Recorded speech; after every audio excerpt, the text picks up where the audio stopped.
दोस्तों, बल्ब से प्रकाश की किरणें सभी दिशाओं में निकलती हैं और ऊर्जा फैलाती हैं।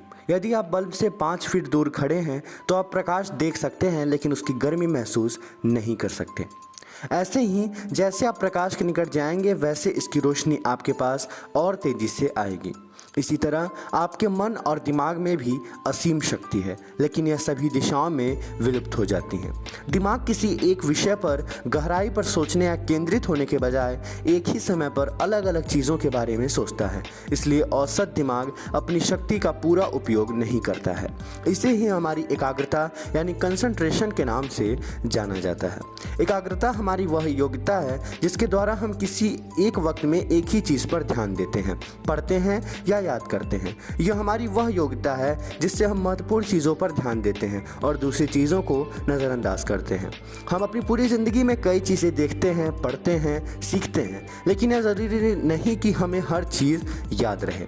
दोस्तों, आज हम आपको कुछ ऐसे टिप्स बताएंगे जिसके मदद से आप कंसंट्रेशन पावर को बढ़ा सकते हैं। तो वीडियो को अंत तक ज़रूर देखें। दोस्तों, हमारी रोज़मर्रा की ज़िंदगी में पढ़ाई के अलावा भी कई काम होते हैं जिनकी वजह से हम शारीरिक और मानसिक रूप से थक जाते हैं, और इसके बाद जब पढ़ने बैठते हैं तो थकान की वजह से मन एकाग्र नहीं रह पाता। इसके अलावा कोई भावनात्मक तनाव हो, जैसे कोई टीचर या पेरेंट्स पिटाई कर दे तो फिर किसी दोस्त से झगड़ा हो जाए, तो भी पढ़ाई में मन एकाग्र करने में बहुत समस्या आती है। दोस्तों, इसी तरह कम नींद लेना भी मन को एकाग्र करने में परेशानी पैदा करता है।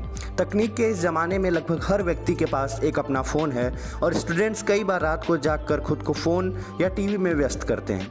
इसके बाद भी उनके मन में एक उत्साह बना रहता है, जिससे नींद आने में 30 से 40 मिनट लग जाते हैं। परीक्षा के समय कई स्टूडेंट्स यह सोचते हैं कि देर रात तक पढ़ाई करने से वो और ज़्यादा बेहतर प्रदर्शन कर पाएंगे, बल्कि ऐसा नहीं होता है। और वो नींद की वजह से परीक्षा में भी अच्छा प्रदर्शन नहीं कर पाते हैं। इसलिए हमें पूरी नींद के साथ ही परीक्षा को देना चाहिए, और ये कभी नहीं सोचना चाहिए कि बहुत ज़्यादा पढ़ लेने से हम अच्छे नंबर लाएंगे। हम सही चीज़ें पढ़ेंगे तो ही हमारे अच्छे मार्क्स आ पाएंगे। दोस्तों, अगला कारण है ठीक से खाना न खाना। हमारे शरीर और दिमाग के लिए संतुलित भोजन बहुत ज़रूरी है, और यदि हम ठीक समय पर ठीक से खाना नहीं खाएंगे तो हमारे शरीर में कमज़ोरी होगी, जिसके कारण थकावट भी जल्दी महसूस होने लगेगी। मन एक जगह कंसंट्रेट नहीं रहेगा और चीज़ें समझने और याद करने में हमें बहुत ज़्यादा दिक्कत होगी। दोस्तों, अगला है हमारा वातावरण। हमारे आसपास की चीज़ें भी कई बार एकाग्रता को भंग कर देती हैं, जैसे कि आप पढ़ने बैठे और अचानक से कोई आपको काम बता दे, या पड़ोस में कहीं शोरगुल होने लगे, या आपकी कोई मनपसंद फिल्म टीवी पर आ रही हो। ऐसी परिस्थिति में मन एकाग्र करने में बहुत कठिनाई होती है। ये कुछ सामान्य परेशानियां थीं जो हर किसी के साथ होती हैं। इसके अलावा भी हर किसी की अपनी अपनी परेशानियां होती हैं। आइए अब हम आपको कुछ ऐसी एक्सरसाइजेस के बारे में बताते हैं जिससे आप कुछ हद तक अपने मन को एकाग्र कर सकते हैं। दोस्तों, पहला है कुर्सी पर बैठे। यह एक क्लासिकल एक्सरसाइज है जिसका काफ़ी समय से इस्तेमाल किया जा रहा है। इसमें हमें कुछ समय के लिए कुर्सी पर बैठना होता है, और यह इतना भी आसान नहीं है, क्योंकि सबसे पहले हमें बिल्कुल आराम और सहज होकर बैठना पड़ता है। कोई भी शारीरिक क्रिया नहीं होती और मन को एकदम एकाग्र करना होता है। ऐसा रोज कम से कम 15 मिनट तक करना होता है, और इससे हमें अपने मन को कंसंट्रेट करने में बहुत ज़्यादा मदद मिलती है। दोस्तों, अगला है खुद पर ध्यान लगाना। इस एक्सरसाइज में आप बिल्कुल सहज होकर एक जगह बैठ जाइए और धीरे धीरे अपनी सांसों पर फोकस कीजिए। ऐसा करने से आपका दिमाग एक जगह कंसंट्रेट करना सीख जाएगा। इसी तरह आप अपने सांस को महसूस कीजिए और अपनी हृदय गति पर भी कंसंट्रेशन लगाए रहिए। ये एक्सरसाइज रोज करने से आपको काफ़ी ज़्यादा मदद मिल सकती है। दोस्तों, अगला टिप है बीट द क्लॉक। इस एक्सरसाइज के द्वारा आप अपने को सचेत रख सकते हैं, जो आपके ध्यान एकाग्र करने की शक्ति को बढ़ाता है।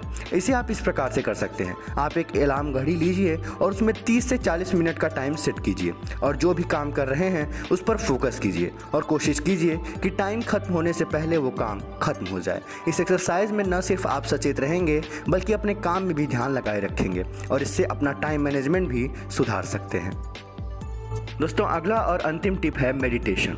दोस्तों एकाग्रता या कंसंट्रेशन को बढ़ाने के लिए मेडिटेशन को एक उत्तम टेक्निक के तौर पर प्राचीन समय से ही देखा जाता है। इसके अनेकों फायदे हैं। मेडिटेशन करने से हमारा दिमाग एक जगह स्थिर रहने लगता है।